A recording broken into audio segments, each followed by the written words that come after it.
근데 옛날에는 다들 망한 집이 많지 않았나? 그렇지? 저희 집도 아 진짜? 네 어떻게? 제가 초등학교 한 4학년 때 어. 아버지가 하시던 사업이 잘못돼서 난리가 났었죠. 아 진짜. 네 집에 막 딱지 붙는다고. 아 나랑 똑같네 완전. 진짜 나랑 똑같네. 나는 그게 초등학교 5학년쯤에 이제 아버지가 이제 막 보증 쓰고 사람들한테 막 돈 막 그렇게 빌려주고 이렇게 해가지고 그때부터 이제 가세가 기울었는데 근데 그때는 몰랐지. 나는 이제 어렸을 때는 보증이 뭔지도 모르고 아버지 보면서 진짜 나는 저런 거 하면 안 되겠다. 사업 같은 거는 절대 안 해야지. 그냥 의사 해서 그냥 월급 받으면서 약간 그렇게 그냥 사는 게 나의 인생 목표였거든. 근데 또 사람들은 의사라고 하면 내가 막 되게 곱게 자란 줄 아나 봐. 근데 지금 돌이켜서 생각해보면 나도 어렸을 때 엄마 아빠가 맨날 싸우고 막 소리 지르고 막 우당탕탕부터 해가지고 되게 어렸을 때는 잘 살았던 것 같은데 어느 순간 이제 너무 막 시끄러우니까 집이 좀 불안한 공간이 됐던 것 같아. 그래서 엄마도 맨날 울고 누나들이 있어서 누나들 덕분에 좀 마음을 멘탈을 좀 잘 잡았던 것 같고 모든 사람들이 너도 그렇고 그런 아픔들을 다 하나씩 가지고 살고 있지 않나 이런 생각을 하는데 그리고 또 나는 결혼도 되게 일찍 했잖아. 그래서 결혼을 한 것도 약간 경제적인 그런 어려움이 있었기 때문에 이제 어른들끼리 이제 약간 합의하에 옛날에는 그런 것도 참 웃긴데 그때 약간 정략 결혼처럼 결혼을 했는데 집안끼리 마찰이 또 굉장히 많이 발생했어. 약간 생각하는 것들도 많이 다르고 어쨌든 뭐 결혼을 하고 애도 있고 한데 근데 또 이제 살다 보니까 배우자의 문제도 또 생기는 거야. 우리나라는 또 이혼을 함부로 못 해요. 과실이 있어야 돼.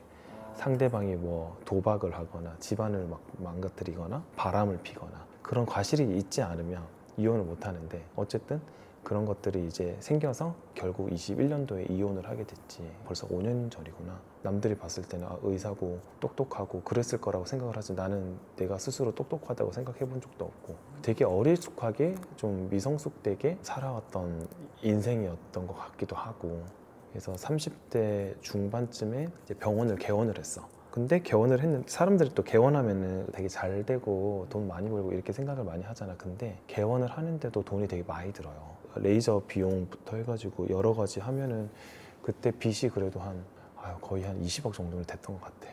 그때 당시에. 그리고 병원이 그렇다고 해가지고 처음에 개원했을 때 막 또 잘 된 것도 아니에요. 막 적자 나고 막 그런 상황에서 막 직원도 월급날 다가오는데 통장 보고 있으면 한숨 나오고 마이너스 통장은 한도가 다 차가지고 꿀꺽꿀꺽 거리고 있고 이제 그런 상황이 되니까 너무 스트레스인 거야.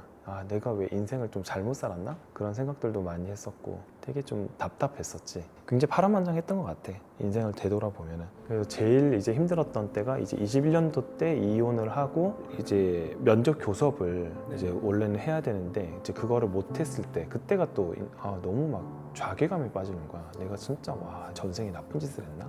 그래서 애들을 못 봤거든. 거의 한 2년 정도 못 봤는데 그래서 그때 이제 너무 힘들었어.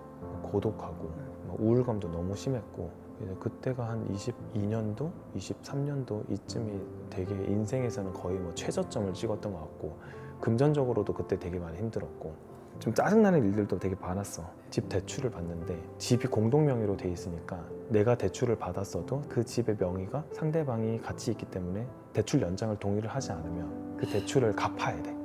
근데 이혼하고 막 그러니까는 맛 좀 봐라 이런 느낌으로 대출 연장을 안 한 거야. 그래서 전화가 와가지고 일주일 뒤에 10억을 넘게 갚으라고 전화가 온 거야. 대출이 그렇게 있었으니까. 그런 막 이런저런 막 경제적인 그런 상황들 그리고 아이들 못 보는 게 가장 컸었고 또 그 와중에도 내가 이제 유튜브를 이제 막 시작하고 하면서 경쟁 병원들의 그런 신고 그것도 진짜 많았거든. 의료법 광고 위반 뭐 이런 걸로 신고를 너무 많이 해가지고 나는 살면서 경찰서를 갈 일이 없는 사람이라고 생각을 했는데 경찰서도 많이 가고 이래저래 소송도 많이 휘말리고 이제 한편으로는 이거 하나만은 놓지 않아야겠다라고 생각한 것 중에 하나가 나 믿고 병원에 오시는 분들 이분들한테는 진짜 한 분 한 분 진심을 다해서 하자 그런 마인드로 일을 하다 보니까 그분들이 이제 입소문으로 환자분들이 좀 늘기 시작했어. 막 5만 가지 상황들이 다 겹치는데 그 상황 안에서 가뭄에 진짜 한 단비 같은 나는 왜냐면 누구를 만나서 막 술 먹으면서 스트레스 풀고 이런 캐릭터가 아니라서 일을 하면서 이제 그분들 덕분에 에너지를 좀 많이 받았던 것 같아. 그리고 또 그때 또 유튜브도 같이 하면서 그 구독자분들이 또 댓글을 많이 달아주셨어. 근데 그런 댓글들을 보면서 진짜 나는 구사일생으로 살았던 것 같아. 그 많은 분들이 이제 응원을 많이 해주셔가지고 그 덕에 이제 지금의 제가 있는 게 아닌가 그런 생각을 많이 하죠. 반대로 조금 치료가 좀 더딘 분들도 계셨을 거 아니에요. 엄청 많죠. 네. 그런 분들 보시면 좀 마음이 더 안 좋거나 그러지 않으셨어요? 같이 가야 된다고 생각을 해요. 지금도 물론 제가 100% 모든 분들의 그런 치료를 다 할 수 있는 것도 아니고 그런 역량이 있는 사람도 아니고 할 수 있는 데까지 어쨌든 최선을 다하는 모습과 치료를 하다 보면은 그분들도 제 마음을 알거든요. 그 진심으로 다해주는 모습을 보여주면 상대방도 그 마음을 알아서 그런 관계가 좀 신의가 좀 깨지거나 그런 것들은 잘 없는 것 같아요. 제가 이제 10년을 넘게 진료를 하고 있는데 이제 환자분들을 몇만 명을 보다 보니까 이게 통계적인 수치나 치료에 대한 플랜이나 이런 것들이 제 머릿속에 이렇게 떠올라요. 근데 항상 마음이 좀 아쉬웠던 것 중에 하나가 피부 미용이나 피부 치료라고 하는 게 병원에 한 달에 한 번, 두 번 와가지고 병원에 있는 시간이 되게 짧잖아요. 근데 그 시간 안에서 얼마나 좋아질 수 있을까를 생각을 해보면 우리가 공부를 하는데 학원에 가서 수업 한두 시간 하루에 듣는 게 내 성적을 과연 엄청나게 올릴 수 있을까? 자습을 많이 해야 되잖아요. 혼자서 스스로 공부하고 학습하고 관리하고 하는 게 분명히 반드시 필요한데 그런 것들이 잘 이루어지고 있지 않는 게 많았죠. 그래서 환자분들한테도 집에서 홈케어를 열심히 잘 해야 된다라는 의미로 원래 이제 동네 의사 이상욱이라고 하는 채널을 사실 시작을 했었고 레이저나 뭐 여러 가지 관리들을 하면서 이제 훅케어로 할 수 있는 그런 여러 가지 코스메틱 제품들 이런 것들을 사실 너무너무 만들고 싶었어요. 근데 할 수가 없었어요. 왜냐하면 내가 생각하는 그런 여러 가지 제품들을 만들려고 하다 보면은 일단 생산을 할 수 있는 단가들이 굉장히 높아져요. 그리고 저는 어렸을 때 이제 아버지를 겪으면서 절대 사업은 안 한다 나는. 그리고 내가 만약에 코스메틱 회사나 이런 거 화장품을 훅케어를 하는 제품을 물론 만들 수는 있겠지만 그런 거를 사업으로 하다가 또 거기에 쏟아붓는 그런 시간적인 매몰 비용들 이런 것들이 분명 100% 적자가 나고 할 수 있을 텐데 그거를 내가 만들 수 있을까를 생각을 했을 때 사실 자신이 없었거든요. 왜냐면 망하는 거가 너무 두려웠어요. 인생이 또 망할까 봐. 그리고 예전에 처음에 개원을 했을 때도 너무너무 금전적으로 힘들었기 때문에 그런 거를 생각을 했을 때 내 인생에서 또다시 돈에 대해서 압박을 받고 이러는 것들이 너무 스트레스였어요. 돈을 적게 벌더라도 돈 때문에 너무 스트레스 받지 않는 인생을 살고 싶었던 거죠. 근데 환자분들 아까 얘기한 것처럼 환자분들이 오셨는데 아무리 열심히 치료를 해도 안 좋아지는 분들이 계시는 거예요. 근데 왜 이거 안 좋아질까를 얘기를 해보면 집에서 혼자서 관리할 수 있는 루틴과 그리고 그런 방법들을 잘 제대로 모르시고 그리고 어떤 거를 발라야 되는지 이런 것들을 제대로 모르시더라고요. 제가 항상 강조하는 것 중에 하나가 피부는 보습이 제일 중요하다. 우리가 보습을 하기 위해서는 제품이나 어떤 화장품을 한 번 바르는 걸로는 되지는 않고 사실 계속 건조할 때마다 덧발라야 되는데 덧바르다 보면은 피부가 트러블이 나거나 하는 경우가 많다 이거지. 근데 이제 그게 왜 그럴까? 비타민 메가도즈 이런 거 해봤어요? 비타민 C를 많이 먹는 거. 비타민 음료 보면은 비타민도 물론 들어가 있지만 여기 안에 설탕과 부산물들이 많이 들어가 있잖아요. 근데 우리가 이걸로 메가도즈를 한다. 비타민 음료를 하루에 6개를 먹는다 쳐. 그 6개를 먹으면서 부수적으로 원료들이 많이 들어가는데 그런 것들을 엄청나게 많이 먹는 거지. 나는 원하는 건 비타민 C밖에 없는데 대부분의 화장품들도 마찬가지게 보습을 위해서 바르지만 이거를 하루에 6번, 10번을 바르다 보면은 그 보습제 안에 들어가 있는 그런 부산물들이 많기 때문에 그런 것들을 계속 바르는 거랑 똑같지. 그러면 그게 축적이 되면은 피부가 오히려 예민해지고 하는 경우가 되게 많이 봤어요. 이런 것들을 좀 줄이는 제품들을 만들고 싶었는데 금전적인 부담도 너무 커지고 그리고 내가 뭐 혼자서 뭐 그거를 뭐 마케팅을 할 수도 없고 그런 여러 가지 어려움들 때문에 무서워서 이제 시작을 못했죠. 근데 더 이상 이제 도망치면 안 되겠다라고 생각을 한 거가 보통 뭐 피부과 이런 데 가면은 레이저가 다 1번이라고 생각을 하잖아요. 그래서 저는 오셨을 때 피부 컨디션이 좋지 않으면 무조건 다 돌려보내요. 약으로 치료를 하든 아니면 홈케어로 치료를 하든 컨디션을 먼저 회복하고 오시라고 매일 진짜 말씀을 드리는데 실제로도 그런 분들이 이제 정말 이제 많아지고 그리고 그분들이 이제 치료를 받고 피부 자체가 건강해졌을 때 이제 지인들이 또 많이 생기더라고요. 입소문으로. 그래서 그 지인분들도 오셔서 제가 말씀드렸던 그런 이제 홈케어나 약물 치료로 또 피부가 건강해지는 걸 많이 느끼시고 이제 이런 것들을 보니까 병원 밖에서 이제 환자분들도 본인들의 관리를 통해서 내 피부가 병원이 아닌 나의 관리로 피부를 좋아지게 할 수가 있는 모습들을 보고 이제 그분들도 조금 자신감이 좀 많이 생기고 자존감도 많이 생기는 것 같더라고요. 예. 스스로도 혼자서 얼마든지 잘할 수 있는 그런 모습들을 보면은 와, 이거 병원에 안 오셔도 되는 환자분들이 진짜 대부분이겠다라는 생각을 많이 했죠. 그리고 실제로 이제 홈케어만으로도 많이 좋아지는 분들을 너무 많이 봤어요. 그게 뭐 색소든 아니면 좀 민감성 피부든 예민한 피부든 건조하신 피부든 이제 그런 분들을 사실 너무 많이 봐서 와, 저분들의 이제 피부 건강을 위해서 할 수 있는 것들을 만들자. 내가 뭐 우리나라의 뭐 모든 사람들 이런 건 전혀 아니었고 병원에 오시는 분들이라도 좀 자생할 수 있는 그런 피부 컨디션을 만들 수 있는 그런 제품을 만들자라고 해가지고 만든 거죠. 형한테는 이게 적자 아니었어요? 적자였죠. 그게 처음에는 1년이 넘도록 적자가 나니까 아, 진짜 그만할까 이 생각 되게 많이 했어요. 근데 이제 환자분들 중에서도 피부가 조금 예민하거나 민감하신 분들이 물어보시는 분들이 많았어요. 원장님 이거 계속 나오는 거 맞죠? 그러니까 그분들이 불안한 거예요. 그죠. 그때 한 번 그런 사단이 있었어요. 그 저희 제품을 장미꽃으로 만드는데 그 원료 수급이 안 된 거야. 그때 품절이 났어요. 네. 병원하고 막 온라인에서 난리가 난 거예요. 네. 근데 저희도 수급이 안 되니까 너무 당황스럽고 네. 원료 자체가 좀 귀하다 보니까 이게 1년에 만들 수 있는 생산량도 한계가 있거든요. 그래가지고 그때 한번 난리가 나는 걸 보고 남들은 품절되면 저기 되게 잘 팔리나 보다 이렇게 생각할 수도 있잖아요. 근데 네. 그게 아니라 이게 적자가 나도 계속 킵 고잉 해야겠다. 왜냐면 그런 분들이 막 요청해 주시고 막 그러는 걸 보니까 울며 겨자 먹기로 지금도 하고 있어요. 하여튼 뭐 되게 에피소드들 많은데 이런 제품들이나 이런 것들을 만드는 이제 회사에서도 원장님 이렇게 만들면 안 된다. 원장님 마케팅을 어떻게 하실 거냐. 재료대가 이렇게 비싼데 이거 어떻게 파실 거냐. 이런 얘기들을 되게 많이 했었거든요. 되게 유명하신 분들도 많이 오시고 회사가 엄청 큰 그런 기업에서도 많이 오셔가지고 요청을 많이 했거든요. 그분들한테는 이야기를 나누면 나눌수록 이제 결국 그들이 보고 있는 건 피부가 아니라 숫자더라고요. 얘기를 하면 할수록 이게 아닌데? 내가 생각했던 방향은 아닌데? 이런 생각을 많이 느꼈고 그래서 또 한 번 더 좌절했죠. 그래서 이제 혼자서 하다가 그때는 진짜 집에서 혼자서 했어.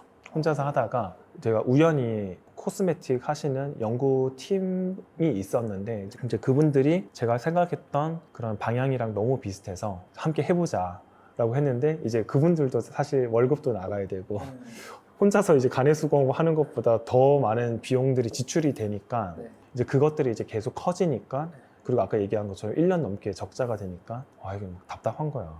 그래도 이분들이랑 같이 하면은 좀 규모가 좀 작아도 할 수는 있겠다. 내가 원하는 그런 방향과 그런 쪽으로 함께 갈 수는 있겠다라는 생각을 했죠. 뭐 큰 욕심을 부리는 것도 없었고 근데 그래도 지금 이제 거의 이제 3년 됐죠. 3년이 됐는데 근데 이제는 그래도 우리 팀원들 전체가 좀 그 방향이 좀 잘 맞는 것 같아서 너무너무 지금 너무 좋죠. 그리고 되게 웃긴 게 네. 병원에 이렇게 크림을 이렇게 갖다 놨어요. 진열을 딱 해놨는데 네. 제가 한 번도 얘기를 안 하니까 제가 만든 건지 몰랐던 거야. 한마디도 단 한 번도 한 적이 없는데 그 환자분들이 본인들끼리 입소문으로 저거 원장님이 만드셨대. 그래가지고 입소문으로 해가지고 원장님 저거 그 밖에 있는 거 크림 그 원장님이 만드신 거죠? 네. 이러니까 왜 그런 걸 얘기를 안 하세요? 라고 하면서 그런 분들도 계셨고 네. 원장님 마스크팩은 안 나와요? 비타민 C는 언제 나와요? 이거를 이제 막 물어보기 시작하시는 거예요. 근데 어떤 제품이든지 간에 비타민 C 저도 빨리 만들고 싶죠. 근데 비타민 C 만드는데 4년 걸렸거든요. 제가 회사 출범하기 전부터 비타민 C는 원래 제일 하고 싶었던 거고 왜냐면 저는 색소를 많이 하니까 네. 그래서 미백에 관련된 거 그리고 비타민 C, 뭐 항산화에 관련된 거 이거를 너무 하고 싶었는데 네. 굉장히 오랜 시간 걸렸어요. 그 제품 하나가 나오는데 그냥 뚝딱하고 나오는 게 아니거든요.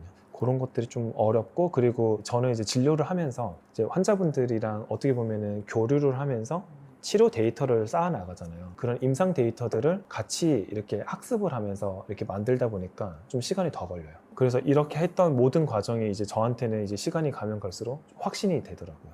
제가 한 분 한 분 그 진심을 다해서 진료를 하면 그 마음을 알아주기까지는 시간이 좀 걸리기는 하는데 그 마음이 조금씩 퍼지더라고요.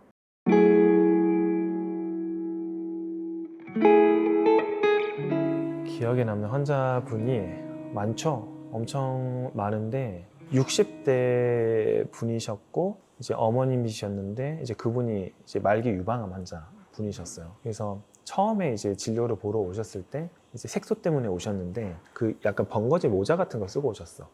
왜냐면 유방암 치료를 하다 보면 머리도 빠지고 하시니까. 그래서 그분이 오셔서 색소 치료를 받고 싶다고 하시길래 근데 면역도 약하고 이렇게 하면 치료도 잘 안 되고 재생도 좀 안 될 거다 얘기를 하면서 이제 진료를 받는데 이제 본인은 지금 인생에서 마지막이라고 생각을 하기 때문에 지금 상태에서 그래도 가장 아름다운 순간을 기록하고 싶다고 해서 오신 거예요. 처음에는 조금 이해도 안 되기도 했고 근데 시간 약속 너무 잘 지키고 딱 제때제때 오셔가지고 하셨는데 항상 강원도에 오게 되면 찰옥수수하고 고구마랑 이렇게 해주신다고 했거든요. 근데 그런 이제 이런저런 얘기를 했던 분이 계셨는데 되게 생각이 많이 나요. 예. 그래서 이제 아드님한테 문자가 왔어요. 되게 장문으로 그 어머님의 가장 인생에서 가장 아름다운 마지막 순간을 만들어 주셔서 감사하다고.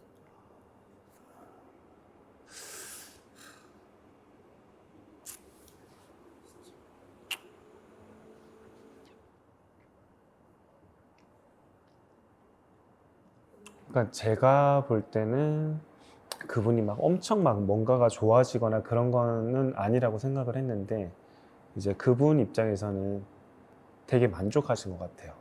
아, 왜 자꾸 이렇게 멀리서 오시냐 이렇게 얘기를 하니까 본인은 소풍으로 오는 것 같대. 소풍 가는 것 같다고. 서울로 오는 게. 그래서 그 얘기를 많이 하셨어요.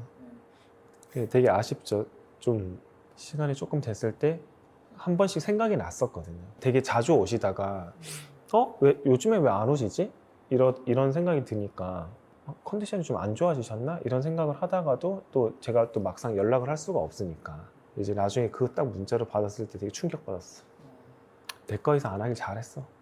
너무 생사가 이렇게 오락가락 하니까. 그래서 항상 교수님이 그랬어. 아이고 이상우 선생님 좋은 의사들 일 글렀다고 환자한테 감정이입하면 안 된다고 맨날 혼났어 옛날에. 근데 교수님들이 왜 혼냈는지 생각해보면 감정이 이입되는 순간 의사의 냉철한 판단을 후려치게 할 수 있어. 어떻게든 환자분들 살리고 싶은데 마음은 알지. 근데 하지만 판단이 이성을 잃게 되는 순간이 오면은 의사가 냉철하게 할 수는 없는, 그래서 그런 말씀을 하신 것 같아요. 근데 나는 피부 미용하면서도 이런 일들이 생길 거라는 생각을 못 했어요. 그런 이제 생사나 이런 거 있잖아요. 처음에 정말 의사라 생각 안 했죠. 제 입장에서는. 근데 이제 계속 진료를 하다 보니까 우리가 이런 미용적인 영역도 정말 한 사람의 자존감을 좀 세울 수 있는 영역이구나라는 생각을 좀 많이 해요. 그러니까 의학이라고 하는 게 어떤 분야든지 간에 필요한 것 같더라고요. 그리고 제가 하는 것 모두가 사실 진심으로 다 하고 있는 거라서 느리지만 천천히 진심을 다해서 하다 보면은 그런 마음을 알아봐 주시지 않을까 생각을 합니다. 한잔 하러 왔다가 너무 무거워졌어. 어떡해. 오늘도 기운 내서 일어나자 우리 매일 우릴 비춰주는